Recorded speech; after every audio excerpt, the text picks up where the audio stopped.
Para kingmaker yang mulai turun gunung menjadi sinyal makin mengerasnya adu strategi pamungkas di Pilpres 2024. Satu atau dua putaran menjadi target masing-masing kingmaker.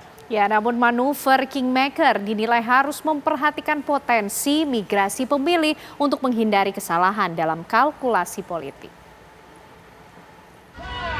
3, 2, 1.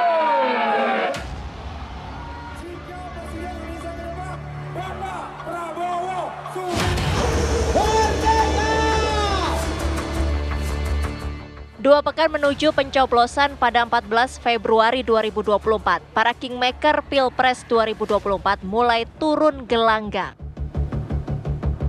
Menjelang akhir masa kampanye, Megawati Soekarno Putri berkampanye untuk Ganjar Mahfud. Surya Paloh dan Yusuf Kala turun kampanye Anies Mohaimin. Sementara Susilo Bambang Yudhoyono turun gunung untuk Prabowo Gibran.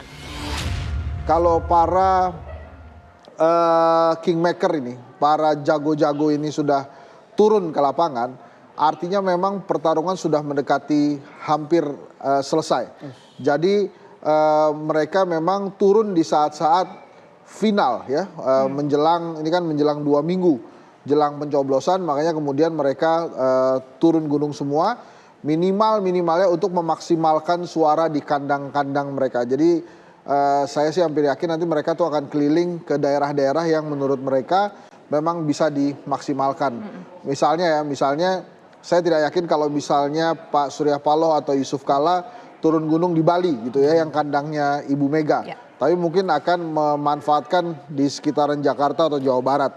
Karena memang itu daerahnya Anies. Sementara Pak Prabowo, Jokowi kelihatannya ingin memaksimalkan di Jawa Tengah untuk menggempur PDI Perjuangan serta di Jawa Timur. Jadi memang walaupun mereka turun tuh ada pembagiannya juga.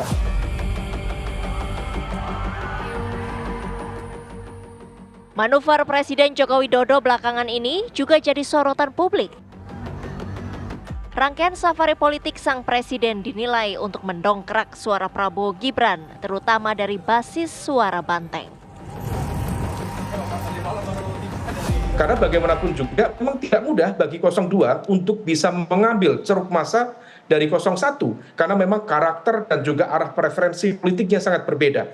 Yang memiliki kesamaan, overlap secara karakteristik adalah 02 dan 03. Maka kalau misal 02 ingin main betul, memastikan untuk mendapatkan potensi kemenangan satu putaran lebih besar, salah satu strateginya adalah menghajar habis pilar-pilar kekuatan elektoral di 03. Nah, oleh karena itu kehadiran dari Pak Jokowi yang begitu intens di Jawa Tengah, termasuk di Jawa Timur, kemarin seharian juga di Yogyakarta, itu adalah sebuah upaya untuk melakukan, dalam konteks ini adalah kanibalisme elektoral antara basis sel-sel kekuatan pemilih loyal di PDIP atau di pemilih supporter 03, untuk kemudian diboyong, dilakukan bedol deso seefektif mungkin untuk kemudian bisa diarahkan ke 02. Nah, ini yang kemudian tampaknya akan dilakukan betul.